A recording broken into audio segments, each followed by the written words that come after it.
Bismillahirrahmanirrahim.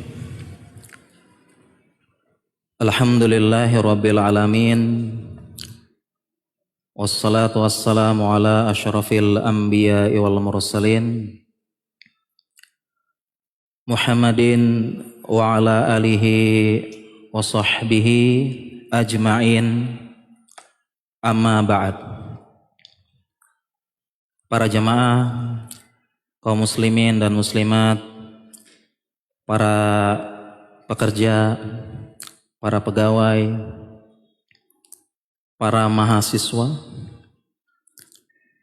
para pelajar yang semoga disayangi dan dirahmati oleh Allah Jalla Jalaluh. Assalamualaikum warahmatullahi wabarakatuh. Alhamdulillah, segala puja dan puji kepada Allah. Salawat dan salam kepada suri teladan kita Nabi Muhammad sallallahu alaihi wasallam. Para jemaah sekalian, di waktu maghrib yang penuh berkah ini dan di masjid yang Masya Allah penuh berkah juga, insya Allah kita akan sharing dan kita akan bedah buku saku yang saya tulis, yang mungkin judulnya ini sebenarnya kita sangat butuh ya, untuk memahaminya. Manajemen waktu belajar agama. Ada tulisan tambahan tapi bagi pelajar, mahasiswa, pekerja. Waktu saya bahas buku ini ada yang protes, Pak Ustadz satu kurang, ibu rumah tangga nggak ada. Nanti deh susulan, nggak ada ibu rumah tangga ya.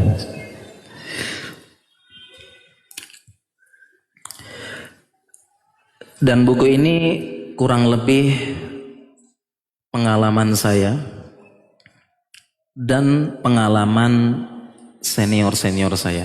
Jadi bukan saya pribadi, tapi pengalaman senior-senior dulu ketika saya di Jogja belajar kedokteran,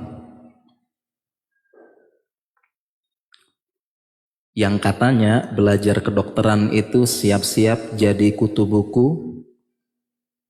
Anak kedokteran dulu katanya dulu ya, anak kedokteran itu terkenal introvert, pendiam, kutu buku, kacamata tebal plus mukanya culun. Saking belajar terus.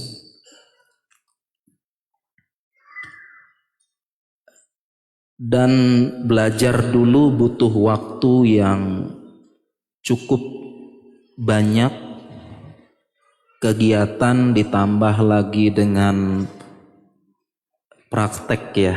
Sudah tahu namanya koas.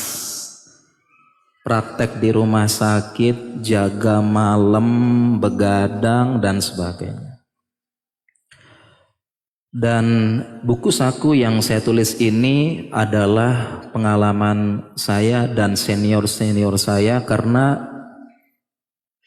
di Jogja saya punya senior-senior yang juga mereka mahasiswa, mereka belajar bahasa Arab, mereka belajar ilmu-ilmu usul dalam agama yang penting, usul tafsir, usul fikih, qawaidul fikih,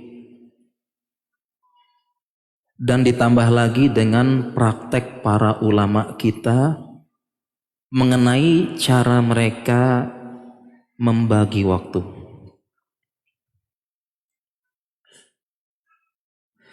Dan dari buku saku ini saya ingin menyampaikan kan pesan penulis ya, bahwasanya tidak ada uzur, tidak ada alasan tidak belajar agama.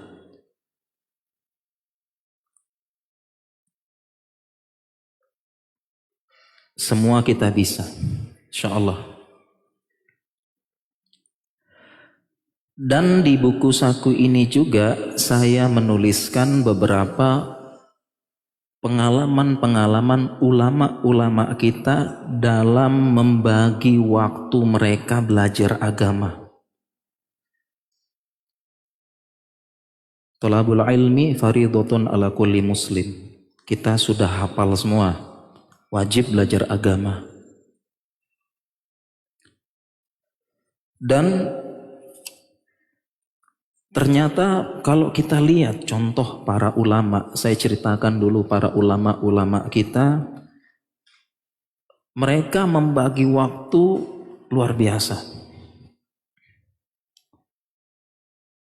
Bahkan kalau kita bicara dari Rasulullah Shallallahu Alaihi Wasallam, para sahabat, tabiin, tabiut tabiin, para ulama, ini mereka manajemen waktunya luar biasa. Hanya saja kita yang tidak pernah mencontoh mereka, membaca sirah mereka, lalu melihat bagaimana kehidupan mereka. Manajemen waktu ini rahasia orang-orang sukses di zaman sekarang. Mau sukses dalam bidang apapun, agama, politik, ilmu dunia, bisnis, semuanya kembali ke manajemen waktu. Dan yang ingin kita tekankan, ternyata para ulama kita sudah mengajarkan, sudah mencontohkan, dan terbukti ada dalam sirah-sirah mereka.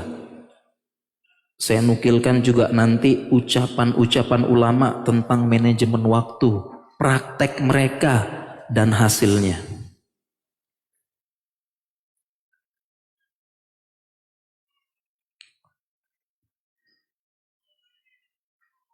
Kita bicara manajemen waktu, sepakat semuanya. Ini rahasia sukses orang-orang hebat, rahasia sukses orang-orang besar. Manajemen waktu, apapun itu.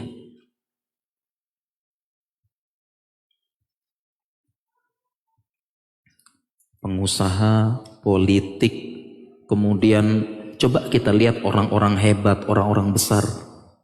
Para guru-guru kita, para asatizah.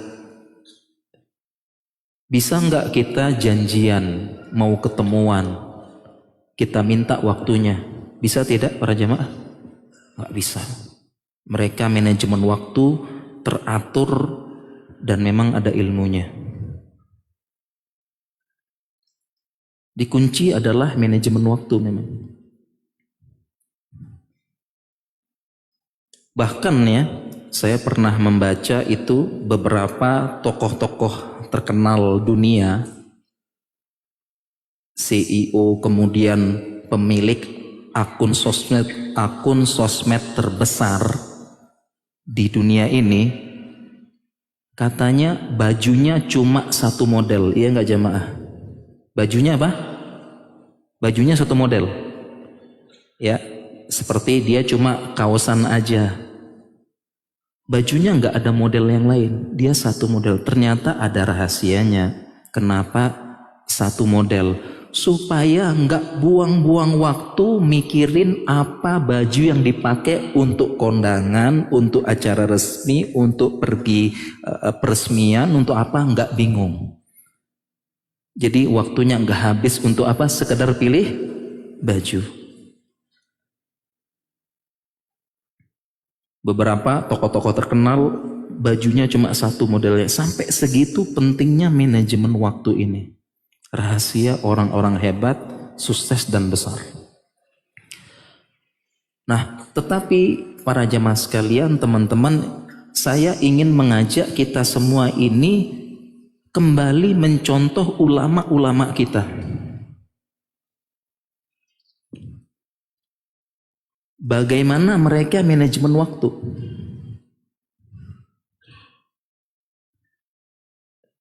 Sebagian kita kan kalau misalnya manajemen waktu, manajemen organisasi, manajemen kepribadian, manajemen emosi. Kita berpikirnya motivator dari barat, motivator dari ini. Kemudian kata-kata mutiara, filsuf ini, filsuf ini. Sebenarnya enggak terlarang, asalkan tidak bertentangan dengan agama. Tetapi kalau memang dalam agama kita ada, ulama kita ada, kenapa kita enggak kembali ke agama dan para ulama kita? Lebih selamat, lebih terbukti. Kenapa enggak kembali? Nah, di buku ini saya nukil sedikit rahasia para ulama. Jadi kurang lebih di buku ini nih rahasia para ulama membagi waktu mereka dalam hal apapun. Ada buktinya. Bahkan para ulama kita bukan hanya belajar agama. Ada yang pedagang besar, ada yang kesatria, ada juga yang dia dulunya budak. Tidak jarang beberapa ulama kita dulu itu adalah mantan budak dulu. Kebayang nggak? Dia budak, bagi waktu, nuntut ilmu. Beberapa ulama terkedar, mohon maaf ya, bukan pegawai, bukan pembantu, budak. Gimana coba cara bagi waktunya dia? Jadi ulama besar.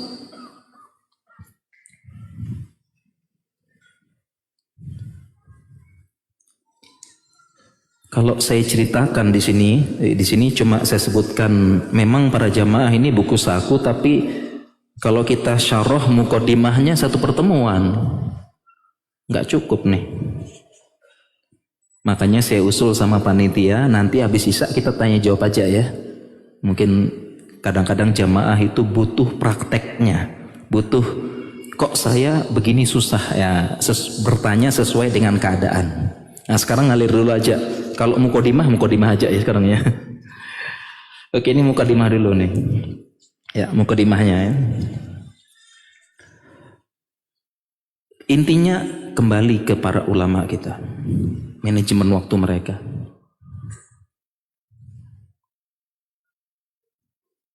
Contoh, singkat aja. Imam Abu Hanifah. Siapa nggak kenal? Siapa tidak kenal dengan Imam Abu Hanifah? Imam mazhab terkenal. Beliau ini saudagar besar, pedagang besar, orang kaya raya di zamannya. Bisa kebayang tidak bagaimana beliau membagi waktu antara belajar agama dengan ngurus perusahaan besar? Imam Abu Hanifah, beliau memang dari keluarga kaya, bapaknya kaya, pedagang besar, beliau melanjutkan. Kebayang nggak tuh bagaimana beliau bagi waktu belajar agama sama ngurus perusahaan besar? Sekarang kita gimana? Ya, kadang-kadang ya bisnis ala kadarnya sudah jadi alasan. Waduh Ustaz, susah, nggak sempat ngejar omset, gitu ya. Abu Hanifah. Beberapa ulama lagi, tadi udah mantan budak ya, itu nggak bisa kebayang. Saya pun nggak bayang dulu budak sambil belajar agama tuh gimana tuh. Beberapa ulama lagi di zaman dulu, mereka juga kesatria. Waktu mereka diselingi dengan jihad. Sekarang kebayang nggak belajar agama sambil jihad? Kadang-kadang jihad, kadang-kadang belajar agama. Kebayang nggak? Suasana nggak aman di medan peperangan. Kita suasana mencekam, urusannya nyawa, belajar agama. Suasana lagi nggak aman. Mereka belajar agama plus jihad, perang, diserang juga. Kisah ini terlalu banyak, Ibnu Taimiyah dan yang lain-lain. Panggilan jihad sambil itu nggak kebayang bagaimana keadaan perang tetap ngaji. Belum lagi dapat tantangan, diancam, dibunuh, siap-siap diserang, tapi tetap ngaji, tetap ini. Kebayang nggak?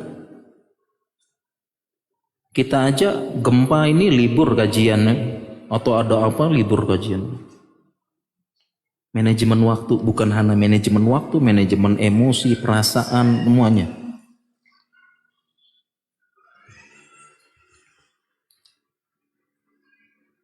Belum lagi para ulama belajar safar.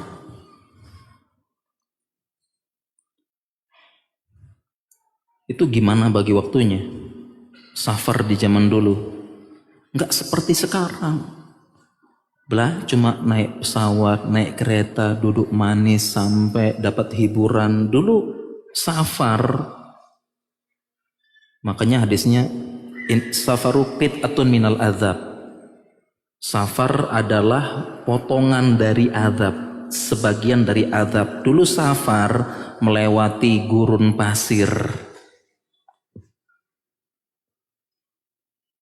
haus, panas, terik. Terlebih di zaman dulu gurun pasirnya banyak singanya. Kalau sekarang mungkin jarang, dulu bener. Makanya kalau kita haji kan ada daerah namanya Namiroh, ya paham insyaallah yang sudah pernah haji ya. Namiroh asal katanya namer, harimau, macan, karena di situ banyak ini. Jadi di tengah padang pasir ketemu singa, ketemu harimau, kemana lari kalau nggak ngelawan?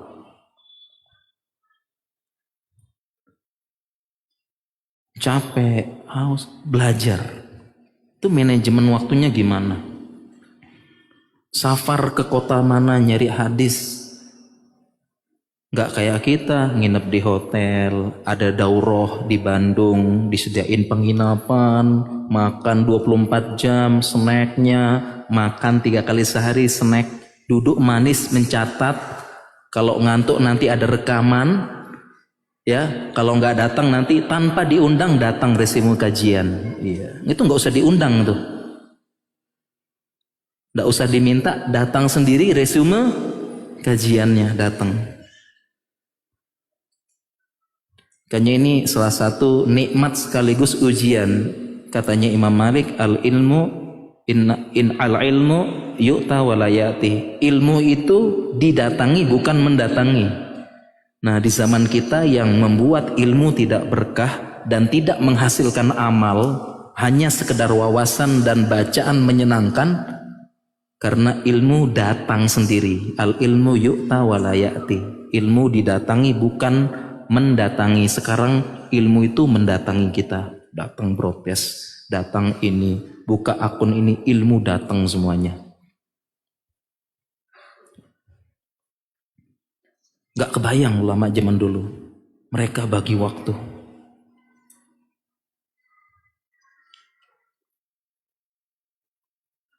Dan justru para ulama di zaman dulu itu bisa dipastikan mereka itu tidak ada yang fokus dakwah tok, pasti mereka kerja.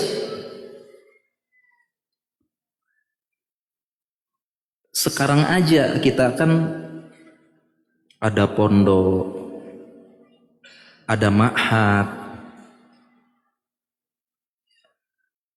para penuntut ilmu dikasih, para penuntut ilmu tinggal datang ke jamiah, ada beasiswa, datang duduk manis belajar.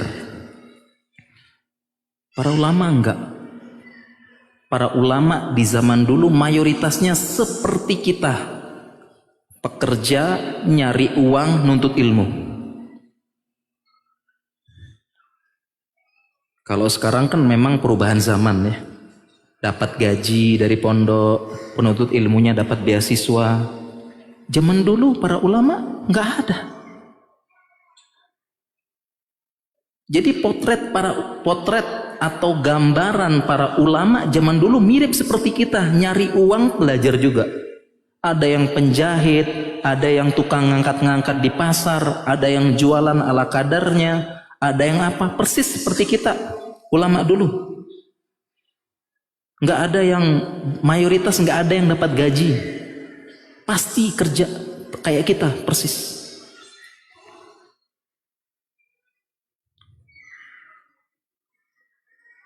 Safar ke Baghdad, safar ke Khurasan, safar sampai ke Turkmenistan, safar kemana-mana. Jangan salah, sampai sana kerja dulu, jualan di pasar, jualan apa, ini dan sebagainya, sambil nutut ilmu. Itu lama kita.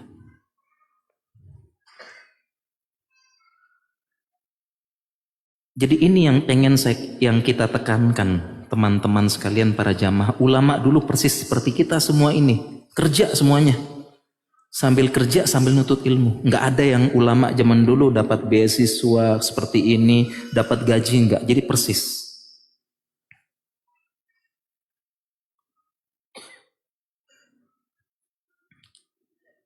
Dan demikian juga itu ulama zaman dulu. Dan ulama zaman sekarang pun ada.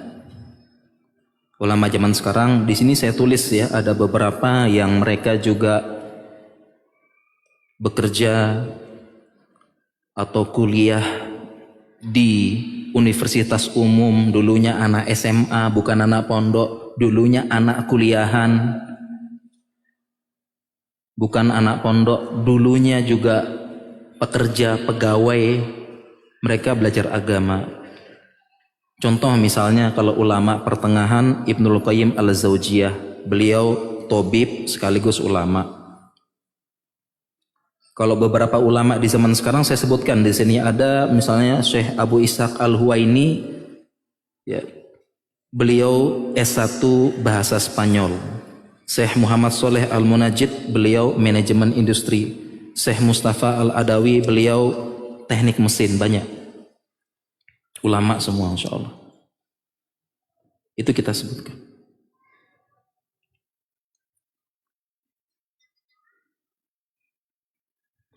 Jadi tidak ada uzur, sibuk, nggak ada waktu, sedang kejar omset, sedang ujian akhir, sedang ini nggak ada sebenarnya.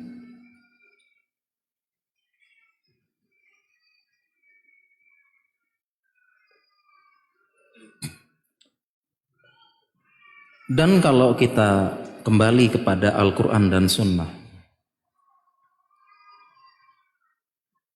betapa banyak ayat dan hadis-hadis itu membicarakan tentang manajemen waktu. Terlalu banyak saya sebutkan di sini. Saya sebutkan satu aja. Bagaimana seorang muslim harus, tadi kan kunci sukses bagi manajemen waktu, itu sudah ada. Satu dalil aja, yaitu dalam Al-Quran, di mana kebanyakan Allah bersumpah dalam Al-Quran itu bersumpah dengan waktu. Wal asr, wal lail, wad duha, wasyamsi wad duhaha, wal fajr, walayalin ashr.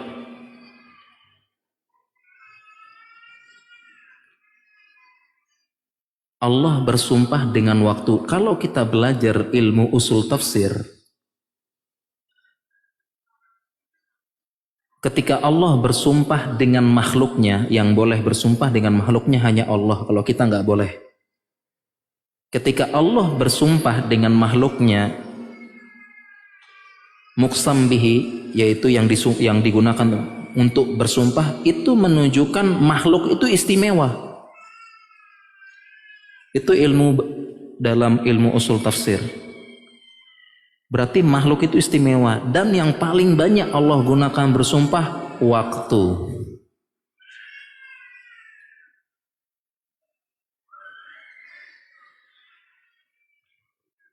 Paling banyak Allah bersumpah.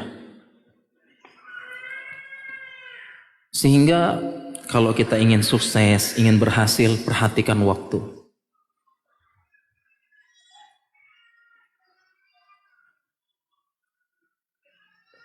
Dan manajemen waktu hampir menjadi kesepakatan semuanya. Penting mengaturnya dan waktu itu berharga. Coba orang Inggris bilang apa?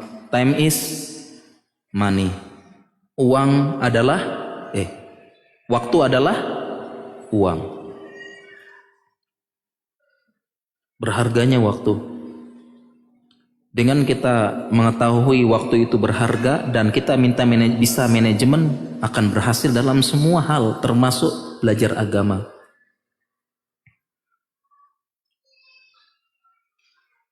Kalau orang Arab mengatakan al-waqtu anfasun la ta'ud. Waktu adalah nafas yang gak bisa balik lagi. Kita bicara dalil banyak. Nikmatani maghbudun fihima katsirum minan nas, as-sihhatu wal faragh. Dua nikmat yang paling sering dilalaikan manusia, kesehatan dan waktu luang.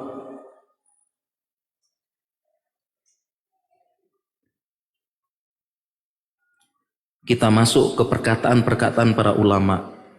Bagaimana ulama-ulama berbicara tentang waktu. Para sahabat Ibnu Mas'ud,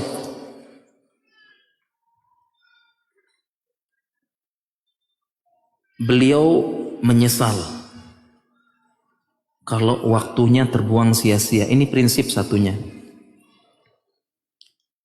Beliau mengatakan, ma nadimtu ala syai'in nadami ala yawmin gharabat syamsuhu wa naqasa fihi ajali wa lam yazid fihi amali. Katanya Ibnu Mas'ud, saya tidak pernah menyesal. Saya pasti menyesal kalau waktu berjalan, matahari sudah tenggelam, umurku berkurang, saya nggak punya tambahan amal. Satu prinsip yang diajarkan dari perkataan para salaf kita, harus ada perasaan menyesal kalau waktu terbuang sia-sia, nggak bertambah kebaikan. Ini satu prinsip. Saya ulangi, harus ada perasaan menyesal kalau waktu itu berlalu sia-sia, nggak ada tambahan kebaikan baik diri kita maupun orang lain. Harus ada perasaan menyesal. Nggak boleh santai-santai, tenang, seolah tidak terjadi apa-apa. Contoh,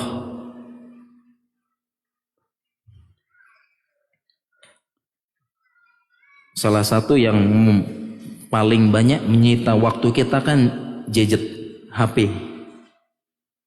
Semua mengakui, termasuk saya juga. Kadang-kadang scroll, kasihkan ya. 15 menit lagi scroll, 30 menit lagi Ini hampir terkena semua orang. Saya pun kena. Saya ngakui saya juga kena. Buka grup WhatsApp, baca, ada link nih, klik link, baca lagi. Saya kena. Tetapi yang paling penting adalah setelah berlalu harus ada perasaan menyesal. Ini nggak boleh terulang lagi. Habis waktu scroll, nggak ada faedah ikutin berita ini. Dari dulu sampai sekarang betapa banyak berita-berita hangat, viral, persidangan ini, pembunuhan ini, gini-gini, nggak ada manfaat sampai sekarang. Perselingkuhan, pembunuhan, berantai begini, dulu kan beritanya tiap hari. Sejak dulu kala sampai sekarang nggak ada manfaat. Itu nggak bisa dihindari. Tapi yang penting katanya Ibnu Mas'ud ini harus ada perasaan menyesal. Aduh, 1 jam berlalu scroll, besok nggak ngulangin lagi. Minimal ada perasaan bersalah. Yang membuat kita punya tekad besok jangan terulang, besok minimal kurang, jangan lagi, jangan lama-lama.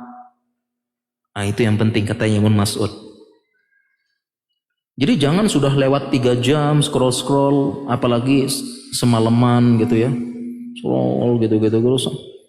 Lihat, jam 1. Terus ya. Makanya banyak, dok, saya kok insomnia, dok ya. Saya bilang HP-nya coba taruh di kamar mandi, taruh di loteng. Insomnia, dok, nggak bisa tidur. Itu HP di insya Allah tidur ntar. Nah setelah itu perasaan menyesal. Jangan, udah nggak ada perasaan bersalah itu. Perkataan ulama lagi tentang manajemen waktu. Hasan al-Basri, seorang tabi'in mengatakan, adraktu aqwaman kana ahaduhum asyahu ala umrihi minhu ala dirhamihi.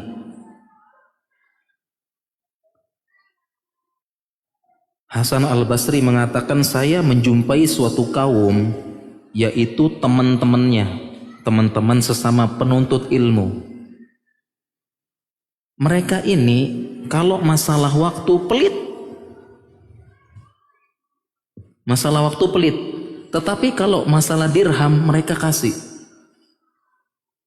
Sehingga rahasia sukses orang-orang hebat, mereka pelit dengan waktunya. Waktu berharga, pelit. Kalau dirham sekasih, tapi kalau waktu enggak. Makanya orang-orang hebat, orang-orang besar, orang berhasil enggak bisa. Kita minta waktunya, ajak ketemuan mendadak, enggak bisa. Contoh nyata para asatizah kita, enggak bisa. Kita WhatsApp pagi, mungkin tak malam dibales. Sibuk, waktunya pelit, atau enggak dibalas-balas malah ya. Waktunya enggak kayak kita. Ya, standby terus, online terus ya. Teman balas, baru typing dia sudah balas. Ada apa bro? Itu baru typing. Karena saking online-nya terus gitu loh. Waktu berharga. Ini perkataan ulama. Jadi kunci orang sukses, pelit sama waktu. Kenapa pelit sama waktunya? Karena dia banyak kegiatan-kegiatan yang lebih penting.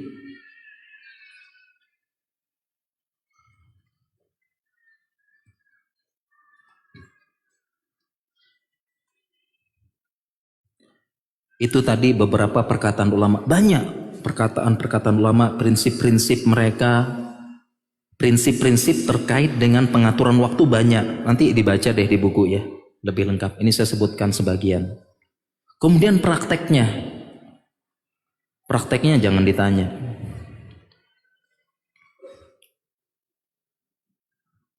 Bagaimana mereka bagi waktu. Yang itu prakteknya itu terlihat dari karya-karya mereka. Meskipun safar nuntut ilmu capek, keluar kitab, muncul buku. Waktunya efektif. Psikologi modern mengatakan bagaimana mengefektifkan waktu. Kalau ulama sudah ada ilmu zaman dulu, namanya keberkahan waktu. Kalau sekarang kan gimana waktu efektif plus produktif kan gitu ya. Di mana-mana motivator-motivator, para coach, training, pelatihan, bagaimana mengefektifkan waktu plus produktif. Ulama zaman dulu sudah ada, namanya keberkahan waktu. Umur mereka berkah, waktu mereka berkah. Dalam keadaan sempit, sulit, susah, keluar karya yang bermanfaat bagi kaum muslimin.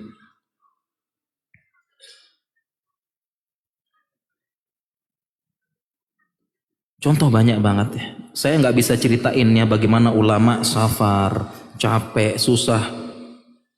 Di tengah jalan, panas, susah, hafalin hadis, murojaah. Di tengah padang pasir menulis hadis. Di sela-sela angkat-angkat sampai di kota A nggak punya kerjaan, ke pasar jadi kuli, di tengah kuli nulis apa, nahan lapar, hadir. Para ulama kita jangan kebayang sampai kota A, Baghdad, kota besar zaman dulu, kemudian di sana ada beasiswa, ada yang samperin silahkan belajar, enggak. Kuli, ada yang sebagian jadi kuli, jadi abdi, sela-sela jadi kuli, belajar hafal hadis, Masya Allah. Namanya keberkahan waktu. Waktunya berkah, Masya Allah.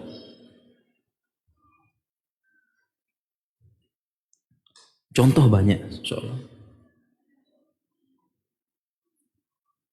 Kita cukupkan perkataan ulama, contoh-contoh. Kita lanjut, ini nggak habis-habis nanti jamaah ya. Ntar baca aja. Kemudian bab selanjutnya, tadi baru mukadimah. Nah ini bab selanjutnya. Tadi baru di apa? Belajar agama kewajiban setiap orang dan contoh ulama ya, ulama yang dahulunya pelajar, ilmuwan. Nah, sekarang kita masuk ke kiat manajemen waktu belajar agama.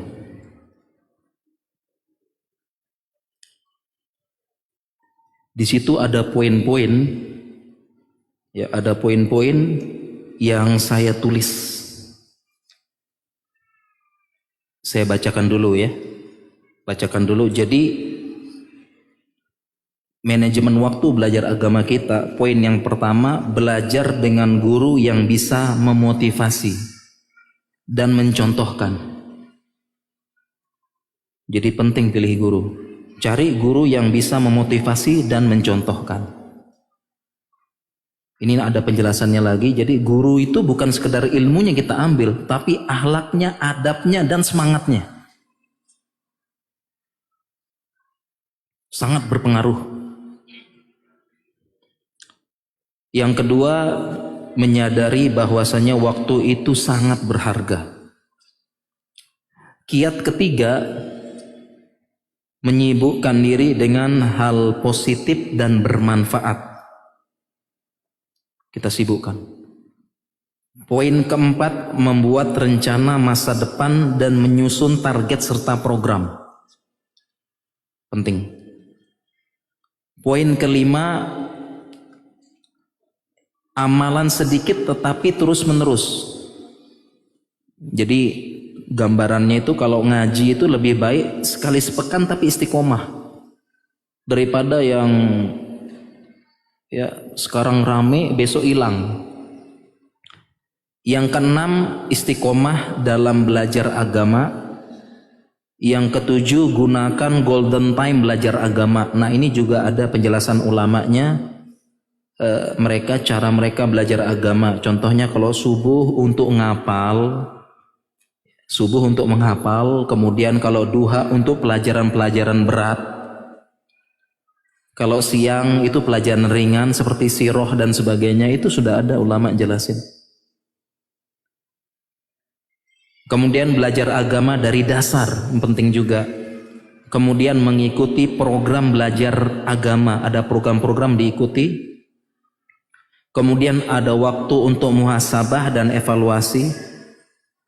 Kemudian poin selanjutnya, mencari teman dan lingkungan yang baik. Ini penting. Kalau ngaji cari teman belajar bareng. Kalau bisa teman berangkat bareng. Kalau bisa teman berangkat bareng. Kemudian menyadari semakin tinggi cita-cita, semakin sedikit waktu untuk main-main dan bersantai. Dan yang terakhir, kurangi dan kontrol diri bermain HP dan sosial media. Ini setiap bab nggak bisa kita jelaskan jamaah. Nggak bisa kita jelaskan semua. Nah, tetapi dari kiat-kiat yang kita sebutkan tadi ada kiat paling utama.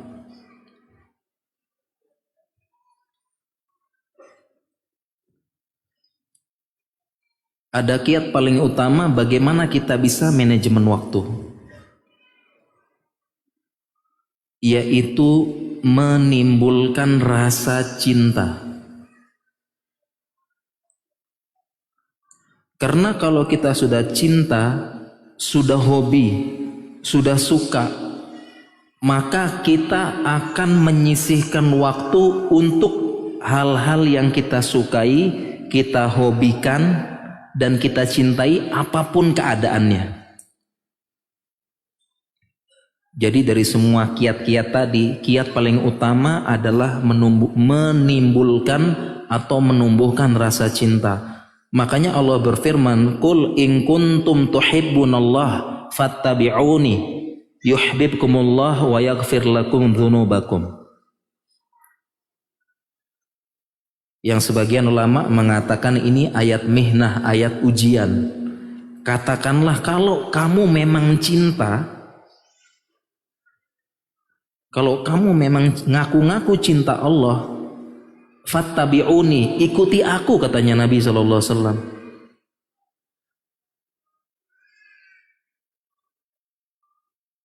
Bagaimana cara mengikuti Nabi? Belajar, nuntut ilmu, belajar sunnahnya, belajar syariatnya. Itu maksud ayat ini. Jadi seolah-olah kalau kamu ngaku cinta Allah, belajar agama gitu loh.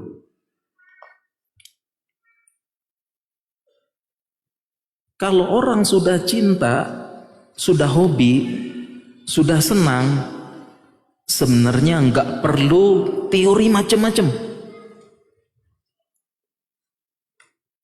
Waktu azan, kita sholat dulu. Ya, kita 1 menit lagi. Ya, ini sudah tutup. Lanjut dikit. Ya, ini lanjut, tinggal 1 menit lanjut. Jadi poin utamanya teman-teman sekalian, para jamaah, kalau kita sudah cinta, nggak perlu kiat-kiat yang saya baca tadi, ada 13-15 kiat, nggak perlu. Kalau sudah cinta akan mengatur diri sendiri, berusaha meraih apa yang dicintai. Sekarang begini pertanyaannya, dulu ada mahasiswa, ini mahasiswa ya, ada nggak mahasiswa yang sekolahnya tamat tapi game Dotanya juga tamat? Nah itu ya, ada nggak? Mahasiswa tamat, game Dota tamat, ada nggak? Ada. Sesibuk apapun dia kuliah, karena dia cinta sama ngegame, dia bisa atur waktu, ya nggak? Nggak usah baca ini dia nggak usah baca manajemen waktu untuk bisa ngatur waktu kuliah plus bagi waktu dengan Dotanya, gamenya, ya nggak? Ya. Jadi nggak usah teori-teori gitu. Begitu juga misalnya ada orang hobi main bola, hobi main futsal, hobi bulu tangkis, hobi goes.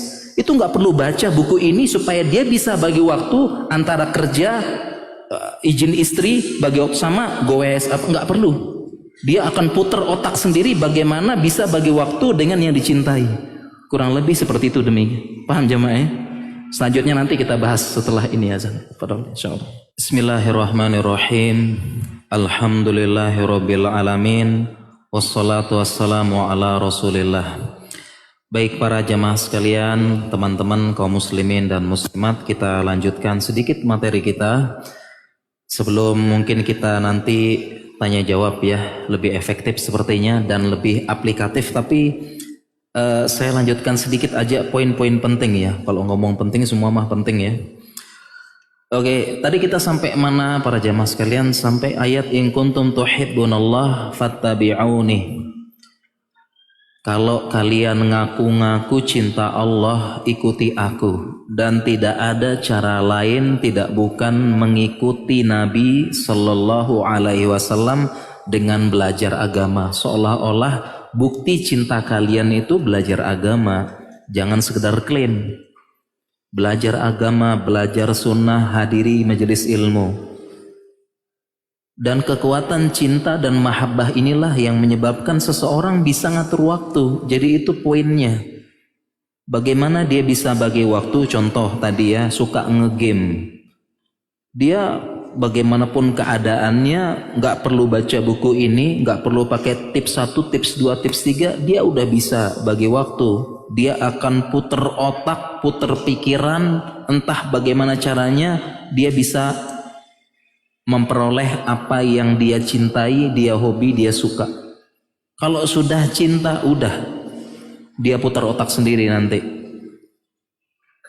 Makanya poin utamanya cinta dulu sama agama dan suka ngaji. Itu poin pentingnya. Saya pernah ada kasus, besoknya ujian skripsi. Kalau ujian skripsi gimana? Siap-siap dibantai ya. Sayang sekali, jam 2-nya final Piala Dunia. Jam berapa? Jam 2. Jam 1-nya udah heboh pasti. Ya. Dan dia hobi sekali sama bola.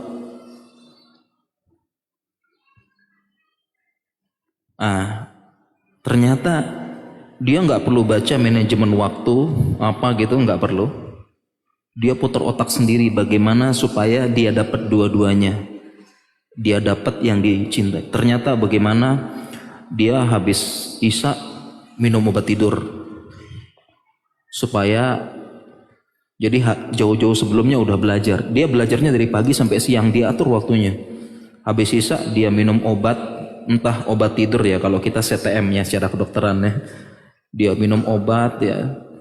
Habis isya tidur, biar cukup tidurnya, ntar jam 1 dia bangun. Karena dia mengusahakan putar otak, ada waktu untuk yang dicintai, nonton dulu final Piala Dunia. Kemudian dia berdoa mudahan nggak penalti gitu ya. Supaya habis selesai dia tidur lagi, nanti dia pasang alarm jam 6:30 bangun, mandi, siap berangkat. Jadi dia sudah putar otak tuh bagaimana memperoleh apa yang dicintai, kan gitu. Jadi intinya kalau sudah cinta nggak usah pakai gini-gini itu. Dia putar otak sendiri nanti. Manajemen waktu tuh kuncinya cinta, ayat tadi. Nah sehingga mafhum mukhalafahnya, kebalikannya. Kalau nggak cinta nggak ada waktu. Sama tadi hobi goes. Dia pasti atur waktu, entah bagaimana caranya bisa goes, bisa ini, dia atur waktunya 3 kali sehari ada. Dan mafhum mukhalafahnya, maksudnya kalau dalam ilmu usul fikih, pemahaman terbaliknya, kalau nggak cinta nggak ada waktu. Sehingga jawaban sebagian kita ketika disuruh ngaji, belajar agama, maaf sibuk, maaf sedang ujian, maaf sedang ngejar omset, maaf, ini semua adalah jawaban diplomatis dari saya nggak cinta, nggak suka gitu, ya kan? Itu semua sibuk, nggak sempat belajar agama sekali, sibuk, capek, lelah, sedang ini, jawaban diplomatis dari saya memang nggak suka. Sebenarnya itu jawaban dari nggak mau belajar agama. Dan pemahamannya lagi, kalau nggak belajar agama tidak cinta Allah, atau minimal kecintaannya kurang. Kalau sampai tahap nggak mau sama sekali, benar-benar nggak cinta Allah, kan gitu.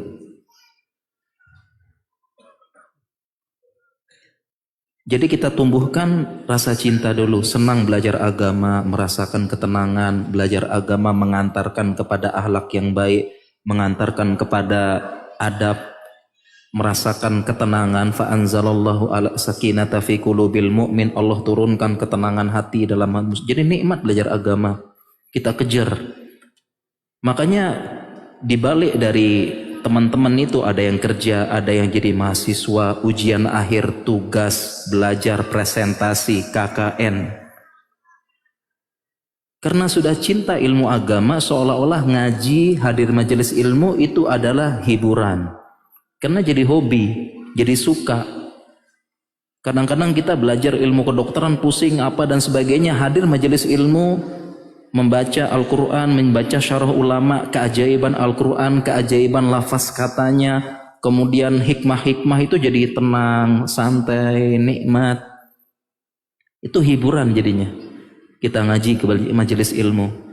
Saya di kedokteran belajar anatomi, belajar ini ya, Masya Allah hafalannya banyak. Saya ingat dulu belajar anatomi, itu tulang kita itu itu setiap ruas-ruasnya itu ada istilah anatominya. Jadi cuma satu garis, ini kan tulang nih. Kalau dulu kan kita belajarnya tulang hasta, tulang iga. Kalau ini pakai bahasa Latin, tulang femur dan sebagainya. Dan setiap tulang itu ada, setiap luasnya itu ada pelajaran-pelajaran, ada nama-namanya lagi. Saya ingat di kaki itu ada satu ruas di tulang, ada saluran kecil. Nama salurannya sulcus tendinous musculis flexuris hallucis longi. Jangan diaminkan, ya. Cuma itu doang ya. Itu kan belajar pusing ya. Belajar anatomi apa gitu. Kemudian tapi ketika buka lagi ya, buku lama, hadir majelis ilmu, nah ini baru senang, tenang seperti itu. Jadi kuncinya para teman-teman sekalian, para jamaah, kita tumbuhkan dulu rasa cinta. Enak belajar agama, nikmat, ketenangan, dan tidak bisa diraih kecuali dengan ikhlas. Bukan datang ke sini pengen rame-rame, pengen heboh, pengen ketemu ustadznya, pengen foto ustadznya, pengen nanti posting di Instagram, pengen apa, enggak ikhlas. Karena Allah, disitulah kita akan merasakan nikmatnya nuntut ilmu, ketenangan, dan hadis-hadisnya udah banyak kan. Nazarat alaihimus sakinah wa ghashiyatuhumur rahmah wa hafathumul malaikah wa dzakarallahu fi man indah. Itu menjelaskan tentang ketenangan, dan memang kita di dunia ini kan prinsipnya nyari ketenangan dan kebahagiaan. Nah, kemudian saya bacakan poin-poinnya aja yang penting ya, langsung beberapa aplikasi-aplikasi penting. Contoh misalnya di sini poin ke-7 kita gunakan golden time belajar agama. Nah, golden time belajar agama khusus untuk pekerja, mahasiswa dan sibuk, golden time-nya adalah ba'da subuh dan ba'da maghrib. Itu waktu terbaik belajar agama untuk para pelajar dan pekerja. Kapan? Ba'da subuh dan ba'da maghrib. Dulu kita waktu kita zaman kuliah dulu, zaman belajar agama, ba'da subuh dan ba'da maghrib itu full. Ba'da subuh kita gunakan belajar bahasa Arab dan store hafalan. Ba'da maghrib kita belajar fikih, usul fikih dan sebagainya. Jadi dulu kalau saya pribadi sama teman-teman di Jogja, dulu ba'da subuh, ba'da maghrib full belajar dulu. Belajar. Nah, full. Kadang-kadang kita ke rumah ustadz belajar, di rumah ustadz belajar ilmu-ilmu penting ya, ilmu-ilmu yang tidak didapatkan di majelis ilmu seperti ini, belajar ilmu-ilmu yang mendalam, ilmu-ilmu usul. Kita belajar. Jadi ba'da maghrib sama ba'da isya dulu full. Begitu juga setelah giliran kita sekarang belajar, kita mengajarkan, dulu jadwal kita juga penuh. Kita usahakan habis subuh sama maghrib sama isya. Ini golden time belajar agama yang insya Allah tidak akan mengganggu aktivitas kita. Coba misalnya habis subuh jam 3:30, jam 4 dari masjid itu jangan bubar dulu, belajar setengah jam, belajar tahsin, belajar bahasa Arab, kemudian sholat syuruk, pulang. Ganggu kerjaan enggak ganggu.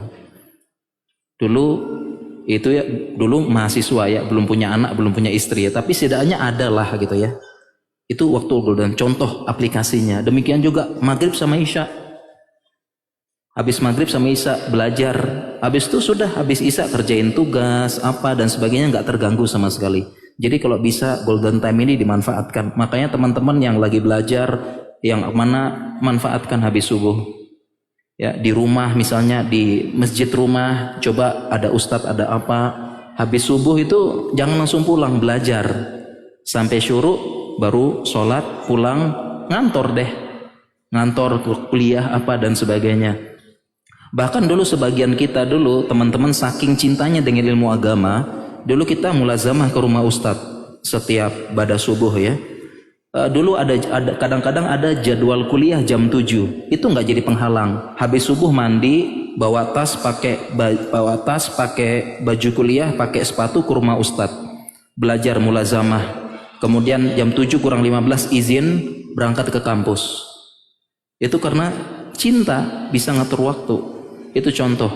Maghrib kita full belajar, hari ini belajar ini, sehingga kalau nggak bisa tiap subuh, tiap maghrib, minimal ada. Demikian juga contoh aplikasi nyatanya, misalnya Misalnya sibuk Ustadz ngantor dari pagi sampai jam 5. Coba sekali-sekali izin dari jam 5 tersebut nggak pulang ke rumah, tapi dari jam 5 langsung mampir ke masjid. Dari kantor jam 5 langsung ke masjid, ngaji dari maghrib sampai isya, isya pulang ke rumah, udah ketemu sama keluarga, ngobrol sama istri, ngobrol sama anak, nggak terganggu. Jadi waktu golden time, khususnya di zaman kita ini, manfaatkan habis isya, habis subuh dan habis isya. Kalau habis subuh mungkin di masjid perumahan, datangkan ustadz apa, belajar tahsin, belajar bahasa Arab, insya Allah nggak akan mengganggu sampai syuruk. Pada maghrib juga demikian, itu contoh ya. Kemudian yang contoh lagi ini langsung aplikasi-aplikasi aja ya. Contohnya lagi misalnya kita sibukkan dengan hal-hal positif. Ibnu Qayyim al-Jauziyah membuat kaedah istimewa, kaedah emas. Beliau mengatakan wa nafsuka in ashghaltaha bil haq wa illa ashghalatka bil batil. Beliau mengatakan sesungguhnya yang namanya jiwa, kalau kita tidak sibukkan dengan kebaikan, pasti disibukkan dengan batil. Ini kaedah waktu. Jadi jiwa kita dan waktu kalau tidak disibukkan dengan kebaikan, pasti dengan keburukan. Itu udah jadi kaedah. Nggak ada yang tengah-tengah. Contoh nyata misalnya jamaah, kalau maghrib tadi, kalau hari ini kita nggak di masjid ini, kita ngapain? Contoh dari kaedah ini, perkataan ini, kalau sekarang kita nggak di masjid ini, ngapain kita? Di rumah pasti kan main-main apa dan sebagainya gitu ya. Jadi namanya jiwa kalau nggak disibukkan dengan kegiatan positif pasti negatif, batil gitu. Main-main apa dan sebagainya. Oleh karena itu salah satu bentuk manajemen, kadang kita perlu paksakan. Kita paksakan untuk belajar agama. Dan salah satu cara memaksakannya, aplikatifnya lagi, ikuti program belajar agama, baik offline maupun online. Dan sekarang nggak ada alasan. Offline ada, online ada. Paksakan sesuai dengan kaedahnya Ibnul Qayyim tadi. Paksakan. Pokoknya bahasanya nekat ikut dulu. Bilang, aduh gimana nanti ya? Kayaknya sibuk, kayaknya nggak cukup. Gimana bagi waktunya? Daftar dulu. Paksakan. Ingat ucapan Ibnul Qayyim tadi. Ada program bahasa Arab online, ada program bahasa Arab ini. Program-program itu memang program itu dibuat supaya terstruktur. Nekat dulu, daftar dulu pokoknya. Nanti mikir waktunya. Daftar dulu program-program tersebut. Begitu juga ibu-ibu, gimana nih mikir ntar ngurus anak, ngurus ini, kalau nangis gimana? Kalau ikut dulu, daftar dulu, nekat dulu. Sebagaimana istri saya juga sedang pegang anak, daftar dulu ya. Dia ikut program online, pokoknya daftar dulu. Dan akhirnya bisa, akhirnya bisa dia ikut. Nggak kebayang dulu dia nggak kebayang bagaimana caranya bisa ikut program ini sambil ngurus anak, tapi ikut dulu, daftar dulu. Pas dia daftar ternyata dia prioritaskan, dia atur dulu begini, dia masak pagi begini, nanti malam bisa ikut. Kemudian komunikasi sama suaminya bantu pegang anak. Kalau terpaksa pun akhirnya izin sama kelasnya, Mbak, malam ini anak lagi rewel, bisa nggak ikut? Nggak bisa, nanti tolong kirim rekamannya, kirim. Akhirnya setelah ikut kebayang ternyata bisa. Makanya tadi penting nekat dulu jamaah, nekat dulu, pokoknya ikut dulu. Masalah nggak bisa kan nggak kebayang tuh, ikut dulu pokoknya. Ya ingat ya, nekat. Contoh aplikasi yang lain lagi. Contohnya adalah di sini saya sebutkan ikut membuat rencana masa depan serta susun target dan program. Nah, contohnya tadi aplikasi yang tadi ini adalah kita ngikut ya. Contoh misalnya ada program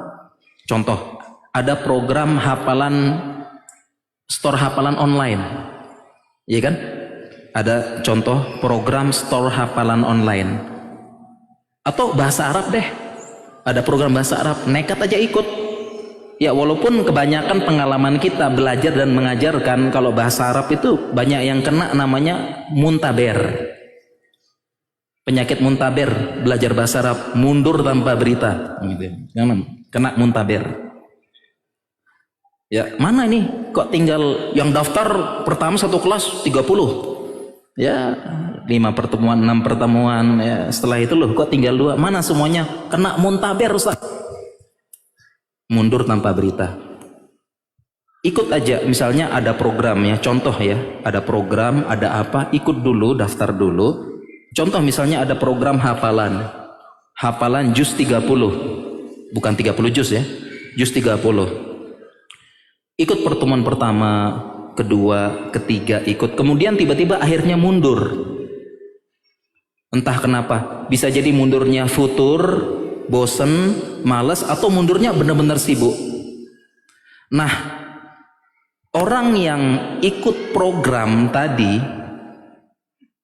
dan bisa menghafal beberapa ayat jauh lebih baik daripada orang yang gak ikut sama sekali. Paham jemaah? Paham ya? Jadi orang yang ikut tadi sempat menghafal 5 ayat, 10 ayat, kemudian mundur, ini jauh lebih baik daripada yang gak pernah ikut sama sekali, gak nekat. Minimal orang ini kalau niatnya ikhlas dapat pahala. Dapat pahala. Jadi sekali lagi, ada Ustadz, saya udah ikut bahasa Arab, tapi apa namanya gak berhasil Ustadz. Entah itu pusing, capek ya, apalagi ngapal wazan, fa'ala yaf'alu fa'alan lupa gitu ya, fa'ala la yufa'lilu lupa lagi gitu ya, gitu. Yang belajar sorof paham ya. Itu yang pernah ikut kemudian belajar, pernah ngaji, jauh lebih baik daripada yang gak pernah sama sekali. Jadi pernah, makanya salah satu manajemennya itu ikut dulu program-program ngaji, mahat apa. Kalau kita di Jogja ada mahat ilmi, sama ada yang lulus, ada yang juga nggak lanjut.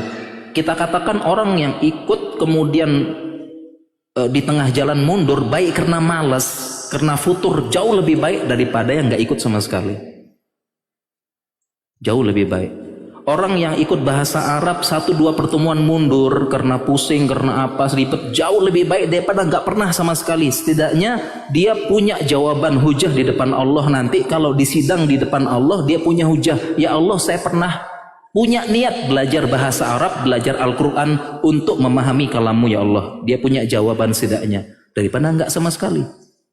Yang ikut program, ya ikut program hafalan online, setoran hadis, arba'in apa dan sebagainya, hafal 1, 2, 3 hadis, mundur, capek, futur, malas, atau pernah hafal kemudian lupa, jauh lebih baik daripada nggak pernah sama sekali.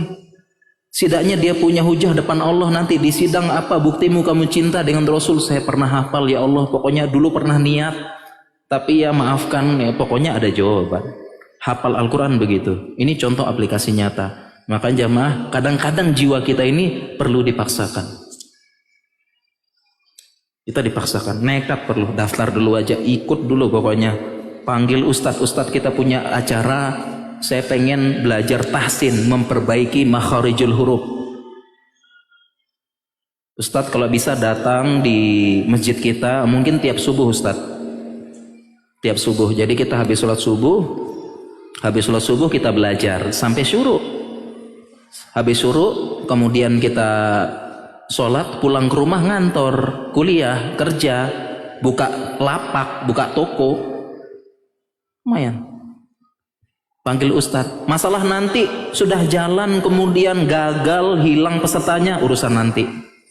Jauh lebih baik daripada enggak. Ini contoh aplikasi nyata seperti itu ya. Kemudian ini juga yang tidak kalah penting juga, kita belajar agama dari hal-hal yang dasar. Penting juga. Makanya ada kaedahnya, man hurimal usul hurimal wusul. Itu ungkapan terkenal di antara para ulama, man hurimal usul hurimal wusul. Barang siapa yang diharamkan tidak belajar ilmu-ilmu usul, dia nggak bisa wusul. Wusul itu wasola yasilu wusul, sampai. Jadi kalau nggak belajar ilmu dasar, nggak akan sampai tujuan belajar agama. Oleh karena itu, salah satu tips belajar agama, kita belajar dari yang dasar. Apa yang dasar tersebut? Akidah, tauhid, fikih keseharian, akhlak dan adab. Jangan baru belajar agama langsung bahasanya sataftariku hadhil ummah, akan terpecah umat. Ya, ala salasin wa sab'ina milatan kulluha finnar, gitu ya. Baru belajar agama maksudnya. Bukan artinya nggak boleh belajar, tapi belajar dasar-dasar dulu. Termasuk belajar dasar dari agama adalah tahsin, memperbaiki makharijul huruf. Itu dasar dulu. Termasuk bahasa Arab juga dasar. Bahasa Arab yang dasar tahulah ya, isim fi'il dan sebagainya tahu. Ya, jangan sampai kadang-kadang kita makharijul huruf masih belepotan tapi udah belajar yang gede-gede, tinggi-tinggi tentang ini, tentang perpecahan, tentang ini, Ustadz fulan apa, tapi belepotan ngajinya. Ini juga yang bikin kita belajar agama nggak efektif. Ya, nggak belajar dari dasar, nggak merasakan nikmat belajar agama dari dasar. Seperti itu ya. Kemudian apalagi ya contoh-contoh aplikatifnya. Nah, yang paling penting juga ini ya, belajar dengan guru yang bisa memotivasi. Ya, di sini saya bacakan beberapa contoh-contoh. Ya, jadi guru sangat berpengaruh ya. Ya, guru sangat berpengaruh ya. Jadi kita lihat contoh nyata. Contoh begini ya. Saya punya guru beberapa dulu waktu mahasiswa. Guru-guru saya adalah senior-senior saya. Senior-senior saya yang notabene-nya mereka juga mahasiswa ya, jadi ya saya tuh belajar, jadi kita dulu tuh belajar bahasa Arabnya sama senior, yang senior kita adalah mahasiswa juga. Nah, sehingga kita itu selain mencontoh ilmunya, mencontoh gerak-geriknya juga. Ternyata guru saya ini dia subuhnya ngajar bahasa Arab, kemudian habis itu dia mandi ke kampus belajar, sore malamnya ngerjain tugas, terus nanti dia bagi waktu untuk murojaah apa, kita lihat kesehariannya, sehingga itu yang kita contoh. Dan ketika guru kita ini memberikan nasihat, kita langsung mengena begitu loh. Jadi guru saya misalnya mahasiswa, dia bisa bahasa Arab, hafalannya banyak, Al-Qur'annya hafalan banyak, hafal hadis. Dia juga mahasiswa. Ketika dia memberikan nasihat kepada saya, kamu yang semangat ya ngapal hadisnya, kamu yang semangat ya belajar surafnya, itu mengena. Kenapa? Karena dia memberikan contoh langsung.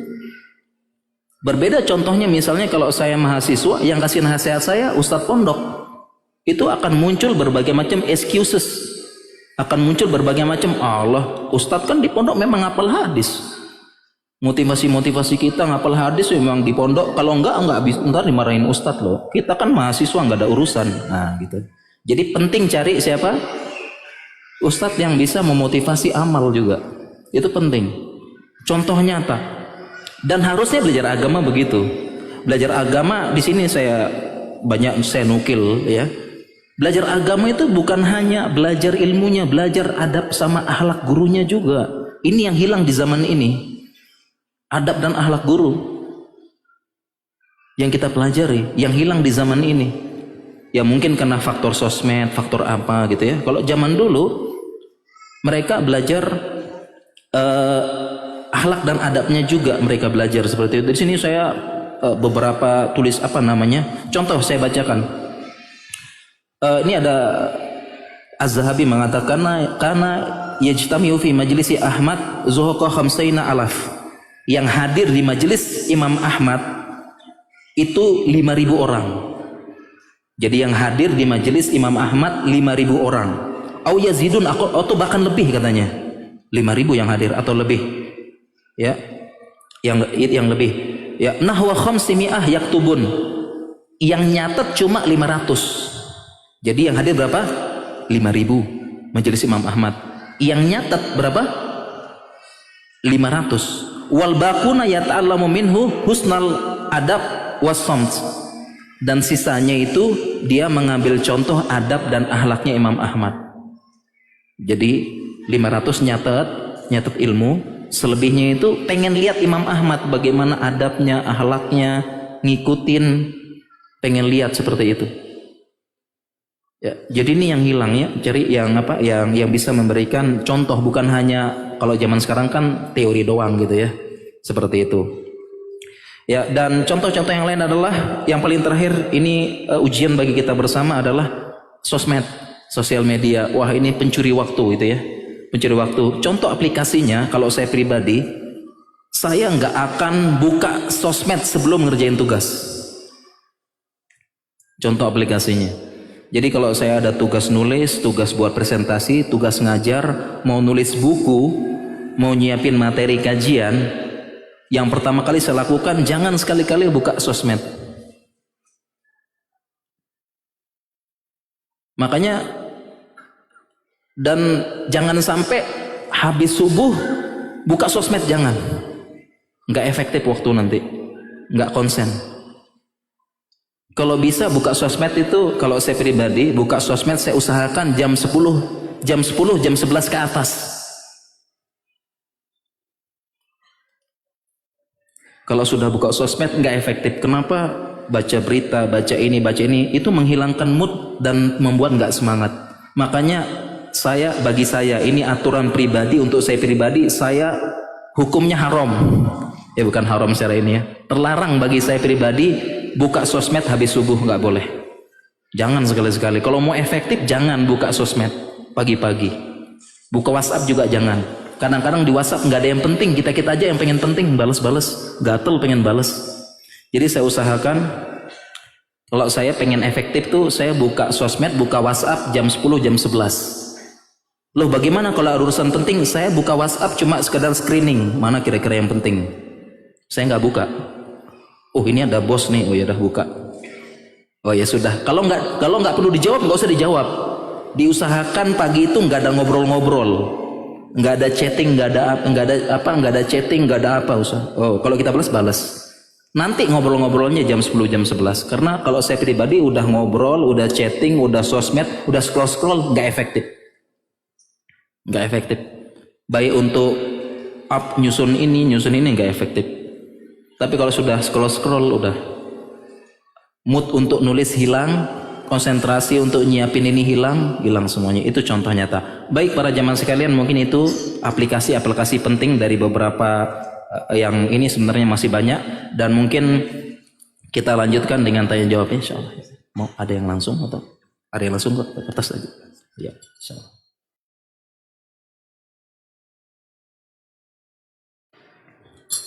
Ya ini ada beberapa, ternyata banyak juga ya pertanyaannya. Ya ada beberapa pertanyaan para jamaah sekalian dan teman-teman, mudah-mudahan saya bisa menjawab. Ya pertanyaan dari mahasiswa kedokteran ya, insyaallah ya. Mengingatkan saya dulu, saya sedang koas. Para jamaah tahu koas ya? Koas ya, mahasiswa kedokteran yang sedang praktek. Ya, saya juga dulu pernah koas ya. Masa yang indah dikenang tapi nggak mau diulangi. Nah, kalau anak kesehatan paham. Jadi masa-masa koas dan residensi, masa yang indah dikenang tapi nggak mau diulangi. Kalau ngumpul-ngumpul mengenang pasti ketawa-ketawa. Tapi disuruh ngulang nggak mau. Capek jaga malam, dimarah ya. Ya. Oke ya, saya sedang koas di Bandung. Saya merasa sulit belajar agama selama koas. Ya, jadi para jamaah gambaran koas tuh begitu ya, dokter ya, malamnya jaga malam, paginya buat laporan. Ya, apalagi kalau semalam jaga pasien ada yang meninggal, paginya buat laporan tuh kenapa meninggal begini, nanti dibantai paginya. Bocoran. Ya, karena kenapa bisa meninggal pasienmu? Gini dijelasinnya. Dia harus bisa memberikan jawaban yang ilmiah. Merasa sulit belajar agama selama koas. Saya berpikir stop menjadi dokter umum saja dan fokus belajar agama, mengurus keluarga. Seandainya saya menikah nanti, belum menikah juga udah andai-andai. Namun orang tua saya menekankan lanjut sekolah spesialis. Saya bingung bagaimana mengikuti keinginan orang tua belajar agama atau koas. Ya sebenarnya ini hanya kita manajemen bagi waktu sebenarnya ya, insya Allah bisa gitu ya. Dan sebenarnya kalau kita dan manajemen waktu juga kita perlu belajar yang namanya fikih prioritas. Dan fikih prioritas ini butuh ilmu. Butuh ilmu. Contohnya misalnya begini ya, kalau yang namanya belajar agama nggak harus jadi ustadz gitu loh. Jadi kalau sekedar menjalani koas ya, jadi dokter muda, nggak harus jadi ustadz belajar agamanya. Jadi jangan bayangin jadi koas kemudian harus belajar bahasa Arab, nahu, sorof, kemudian belajar ilmu balagoh, kemudian belajar ilmu usul tafsir, fikih. Enggak. Kalau begini memang berat mungkin bagi sebagian orang. Tapi yang dimaksud dengan belajar agama adalah belajar agama yang wajib-wajib saja. Kalau belajar agama yang wajib-wajib saja itu nggak akan ganggu kegiatan sama sekali, bahkan bagi orang yang sibuk sama sekali pun. Karena belajar agama yang wajib-wajib saja tadi akidah tauhid, kalau ini nggak ada tawar-menawar. Kemudian fikih keseharian, sholat, puasa, zakat, tohoroh, kalau mau nikah belajar fikih nikah, kalau mau bisnis belajar fikih buyuk, jual beli. Kemudian adab dan akhlak keseharian. Itu aja belajarnya. Dan belajarnya pun nggak semua, nggak langsung, pelan-pelan aja. Contohnya misalnya seperti ini, sedang koas sibuk, ya udah dia belajar fikih prioritas. Mungkin tetap menjalani koas, tapi Sabtu Ahad ngaji, belajar sesuai dengan prioritas. Mungkin dia ngajinya tauhid dulu, akidah dulu yang benar. Seminggu sekali nggak apa-apa, 2 minggu sekali, yang penting continue. Setidaknya dia punya hujah di depan Allah kalau ditanya nanti seperti itu. Jadi saya membayangkan yang bertanya ini dia koas sambil belajar usul fikih, belajar bahasa Arab, belajar apa, ya nggak bisa. Belajar skala prioritas dulu. Dan kalau kita belajar skala prioritas, belajar kuliah,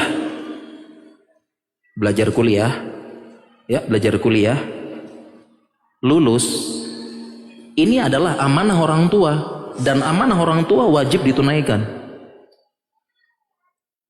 Orang tua bekerja, banting tulang, bahkan jual warisan, jual tanah. Buat apa? Buat sekolah kamu, supaya kamu jadi dokter besok.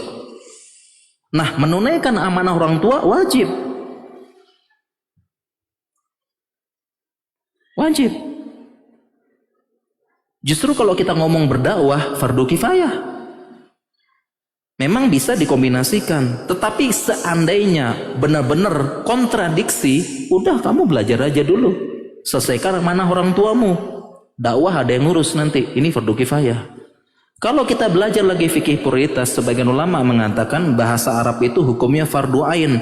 Fardu ain, fardu, dan dirinci fardu ain bagi orang yang jadi ustadz, aktivis dakwah tuh wajib belajar agama, wajib belajar bahasa Arab. Ustadz wajib belajar bahasa Arab. Fardu ain hukumnya, karena dia jelasin hadis, jelasin Al-Quran pakai bahasa Arab. Apalagi ngisi tafsir nggak bisa bahasa Arab, oh enggak, wajib. Nah, kemudian dirinci oleh ulama lagi fardu kifayah bagi masyarakat awam. Jadi belajar bahasa Arab itu ada rincian, sehingga dia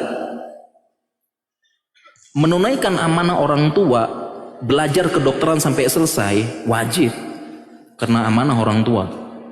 Sedangkan belajar bahasa Arab, kalau memang dia bukan dai, bukan ustadz, fardu kifayah, tunaikan. Nah, sehingga nggak usah pusing-pusing. Sekiranya kalau ini berat bagi dia, ya bagi yang bertanya, dan semoga dimudahkan, fokus koas, belajar, konsentrasi, udah dia ngaji yang penting-penting aja, akidah tauhid sekali sepekan, 2 kali sepekan cukup. Ini penting juga tadi, manajemen waktu, belajar fikih prioritas seperti itu. Ya, jadi tetap ya, mudah-mudahan selesai nih, karena kalau sudah jadi dokter bermanfaat bagi kaum muslimin, apalagi perempuan.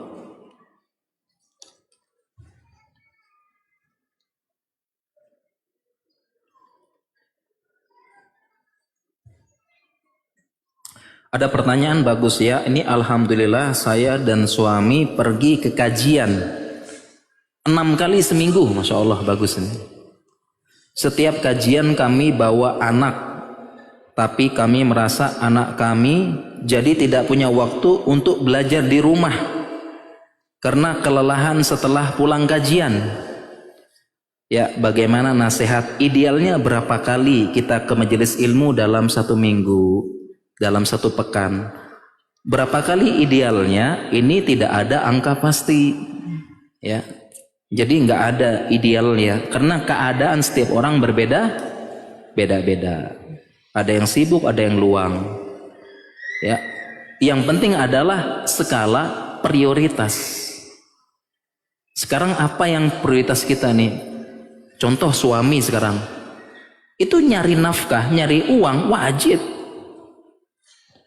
Kalau enggak berdosa nanti. Jadi jangan sampai ada alasan bisnisnya terbengkalai karena ngaji. Ya. Atau alasan sebagian suami malas kerja, malas banting tulang karena pengen belajar agama. Pas istrinya bilang, "Bang, popoknya nih nggak bisa beli, Bang. Bensin harga minyak naik. Susu nggak kebeli, Bang." Suami bilang, "Yang qanaah dong, Dek." Yes.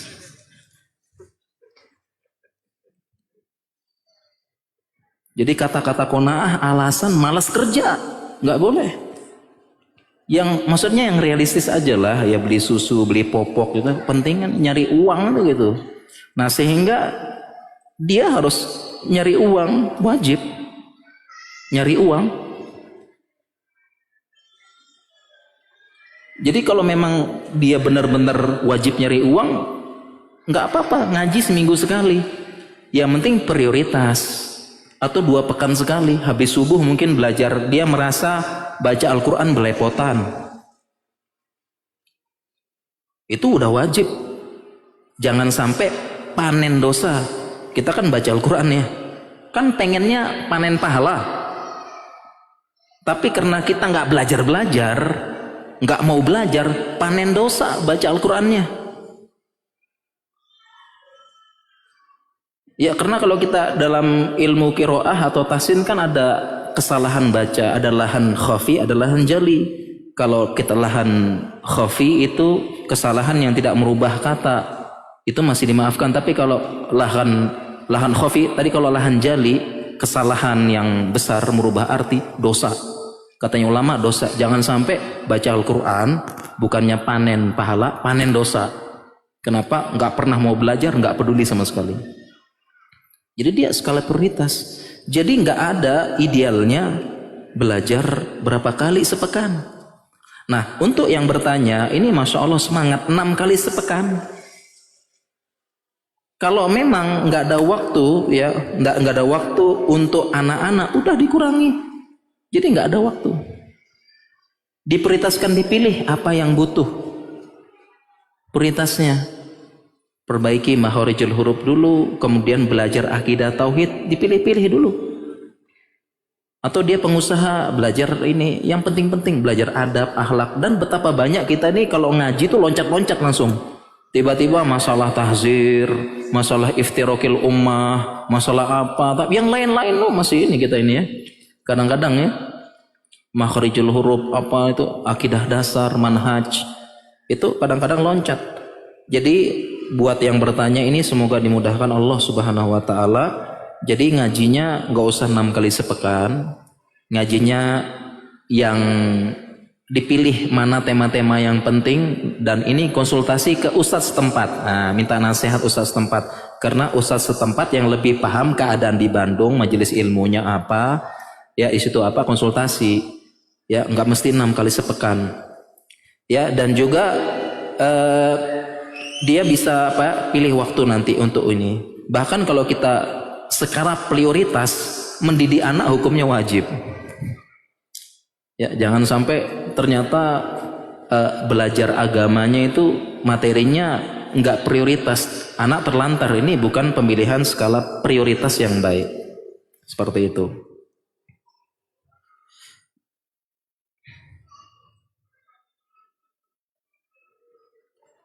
Ada pertanyaan bagus ya. Apakah wanita perlu sekolah yang tinggi? Ya, perlu tinggi gitu ya. Ya, saya sudah lulus S1, sudah menikah, punya 2 anak, ingin kuliah lagi. Ingin kuliah lagi ya. Ya. Namun saya takut urusan rumah tangga terbengkalai.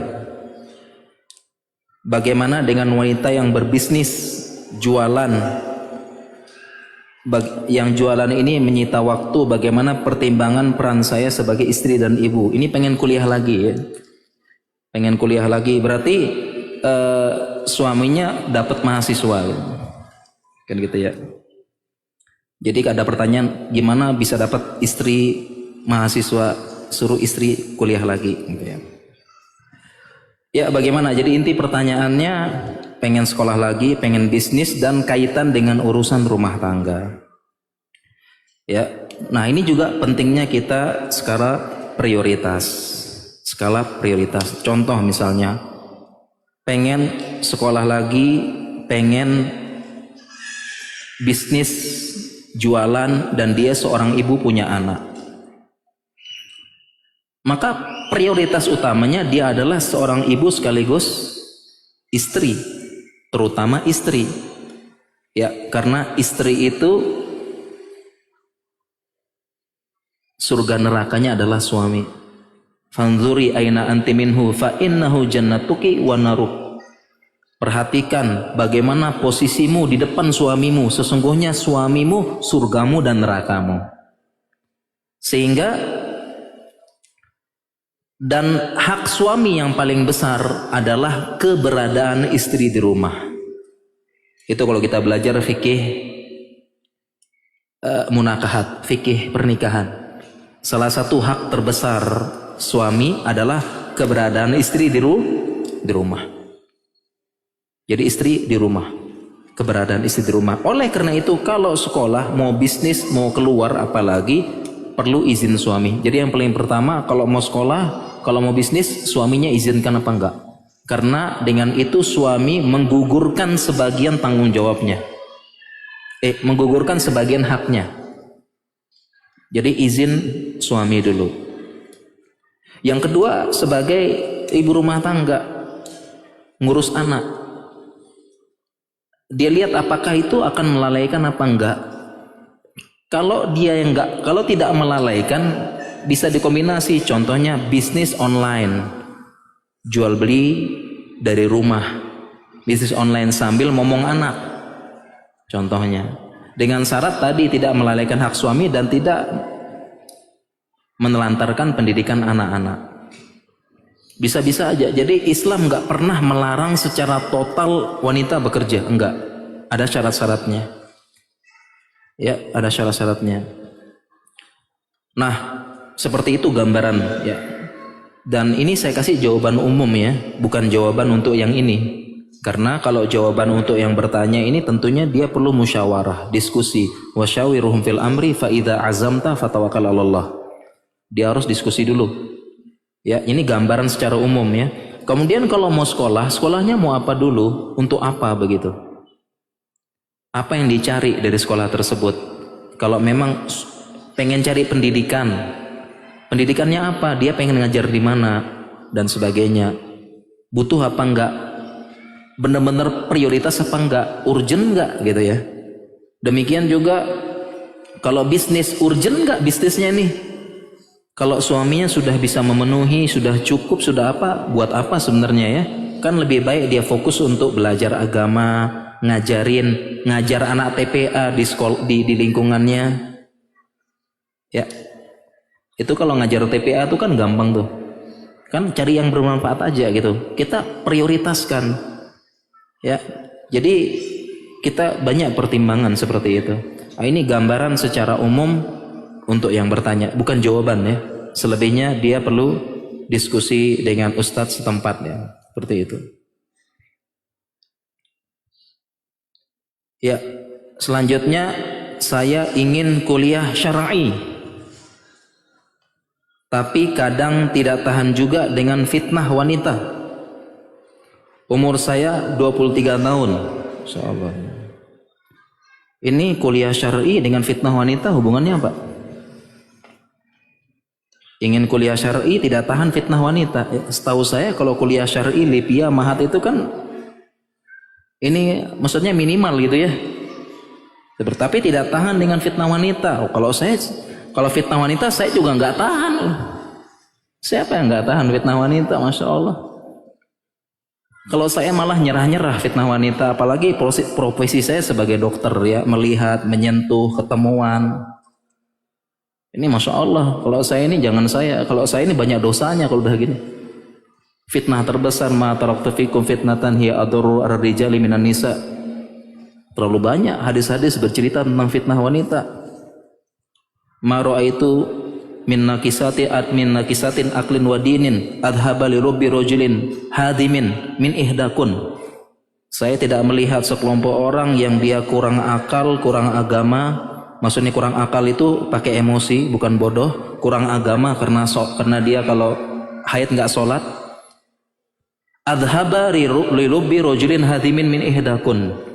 Yang bisa menghilangkan akal sehat laki-laki yang hadim, yang istiqomah. Jadi laki-laki istiqomah beragama, ustadz, itu kalau kena hilang akal sehatnya. Jangankan jamaah, ustadz aja bisa hilang akal sehat karena fitnah wanita ini. Ya kalau nggak tahan ya tinggal menikah gitu kan ya. Tinggal menikah.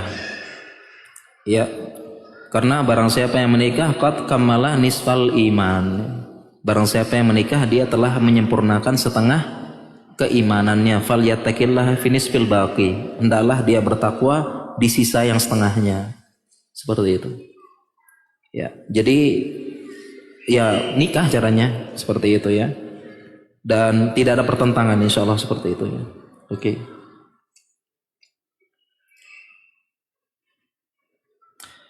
Ya, apakah kemaksiatan dosa mempengaruhi kita dalam manajemen waktu? Sangat berpengaruh. Maksiat dan dosa sangat berpengaruh dalam manajemen waktu. Ya, makanya kalau tadi saya sebutkan ya, nggak sempat kita bahas, kalau orang motivator zaman sekarang mengatakan efektif dan produktif. Kalau ulama zaman dulu namanya keberkahan waktu. Waktu yang berkah. Waktu yang sulit, sempit, tapi menghasilkan karya dan bermanfaat. Betapa banyak orang menghasilkan karya nggak bermanfaat.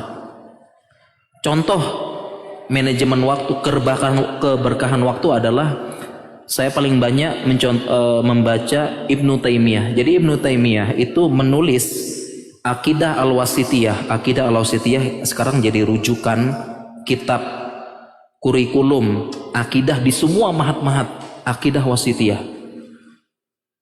Itu Aqidah Wasithiyah itu oleh Ibnu Taimiyah beliau tulis sekali duduk dengan hafalan, dan itu pun atas celoteh dari penduduk Wasit saat itu. Jadi disebut dengan Aqidah Wasithiyah karena penduduk Wasit, daerahnya namanya Wasit, itu minta iseng-iseng.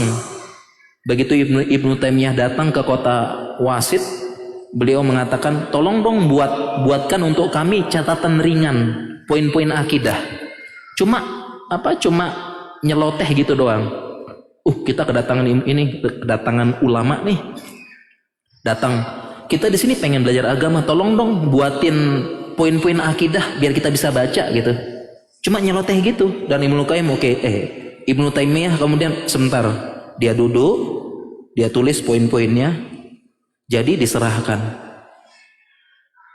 Efektif, produktif, bermanfaat sampai sekarang. Sampai sekarang semua mahat-mahat itu pasti Aqidah Wasithiyah dulu. Padahal cuma sekedar catatan ringan untuk ini berkah. Dan salah satu yang mempengaruhi itu adalah maksiat kita, dosa maksiat. Ya, karena maksiat itu bikin malas ngaji, bikin malas baca dan sebagainya. Balrona ala qulubihim, ada penghalang di hati mereka. Ngapa-ngapain malas maksiat. Sangat berpengaruh. Dan saya punya tips dari para ulama. Bagaimana supaya mengembalikan tersebut?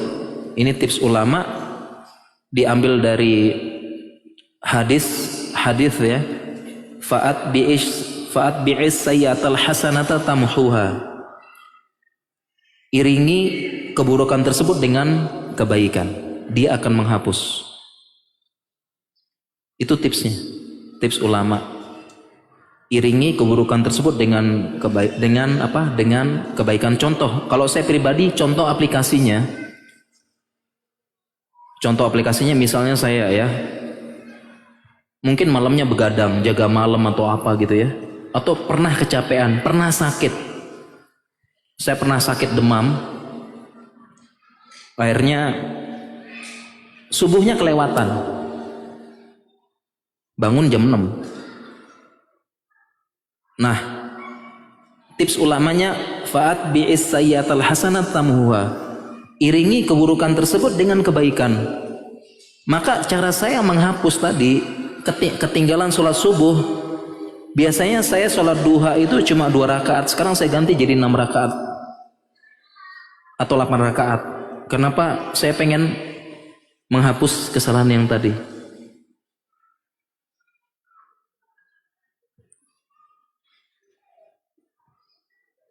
Atau mungkin merasa bersalah, buang-buang waktu untuk kelamaan scroll, kelamaan apa, merasa bersalah. Nah, cara kita menghapusnya, kita iringi dengan kebaikan. Contohnya misalnya saya pernah merasa menyesal ya. Ini contoh aplikatif. Saya pernah merasa menyesal saya menghabiskan waktu sia-sia dan cukup lama. Saya habiskan dengan hal sia-sia, nggak bermanfaat. Saya menyesal. Cara saya untuk atbi sayyatal hasanata tamuha, cara saya adalah saya berazam baca Al-Quran 30 menit. Ini harus saya balas nih. Ya udah, saya baca Al-Quran 30 menit. Ini untuk balas yang tadi. Jadi begitu semuanya, kita balas. Ya balas ya. Mungkin habis pulang capek, ketemu istri, dibentak istrinya terus. Bentak-bentak istri, gimana caranya? Caranya kan harus dibales ya dengan kebaikan. Caranya ya ya dibaik-baikin lah ya. Ingat ya, jangan lupa ada suami care, skin care, rekening care. Jangan lupa. Ya, jangan lupa itu ya, seperti itu. Jadi kurang lebih seperti itu ya. Jadi ini sangat berpengaruh ya. Kalau saya banyak maksiat itu manajemen waktu nggak bagus, nggak berkah waktu kita itu, nggak berkah, nggak efektif. Kalaupun ada karya nggak bermanfaat atau kurang manfaatnya, ya kurang manfaatnya seperti itu. Contoh lagi yang ulama yang hebat bagi waktu itu Imam Nawawi.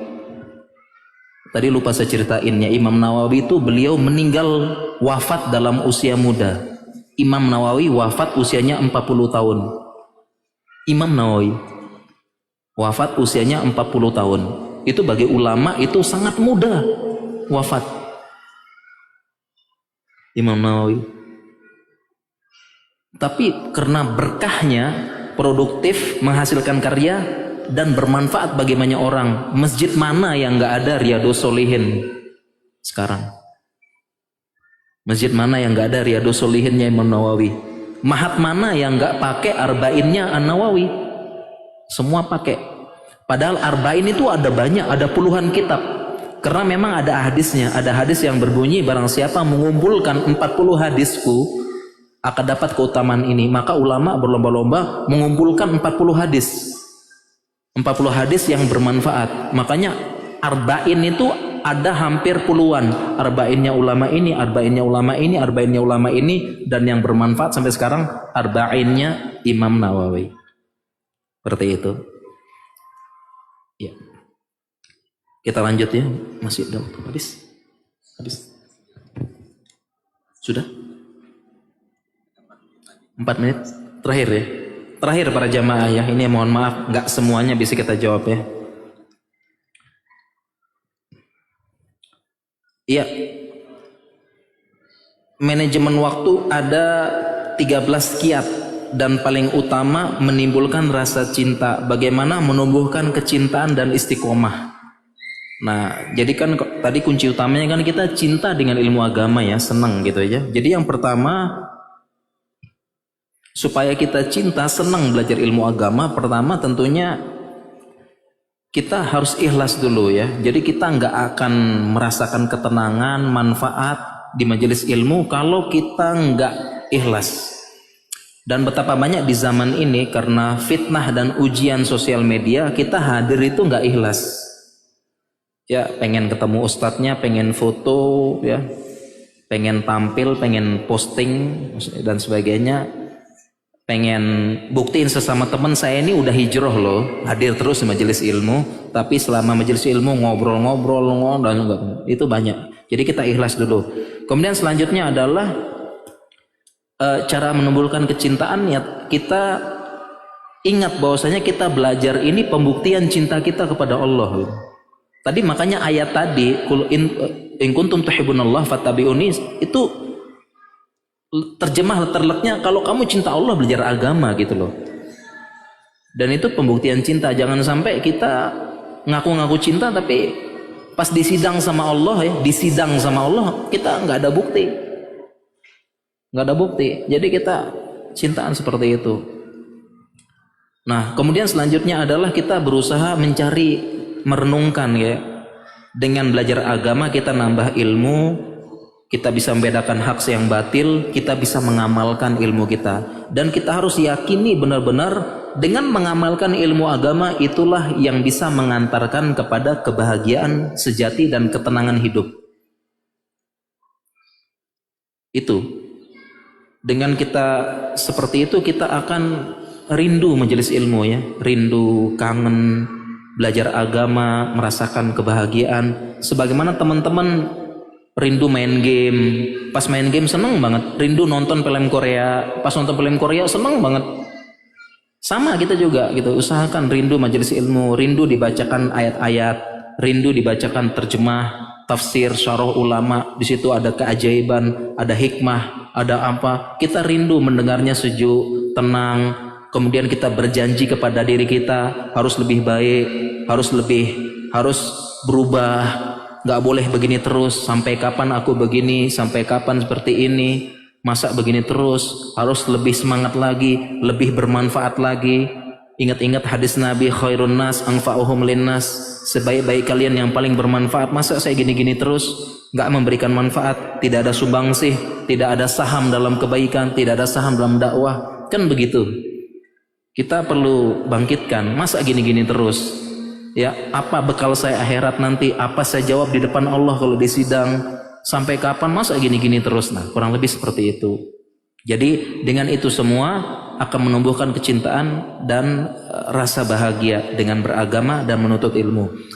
Baik para jamaah sekalian, teman-teman yang semoga dirahmati dan disayangi Allah Subhanahu wa taala, kita cukupkan kesempatan malam hari ini tentang manajemen waktu. Sebenarnya banyak yang ingin kita jelaskan tapi waktu nggak cukup para jamaah sekalian ya. Mungkin mudah-mudahan di lain waktu kita bisa bahas dan kita bisa lebih memberikan contoh-contoh yang aplikatif dalam keseharian kita. Kita akhiri, subhanakallahumma wa bihamdika asyhadu an la ilaha illa anta astaghfiruka wa atubu ilaik. Wassalamualaikum warahmatullahi wabarakatuh.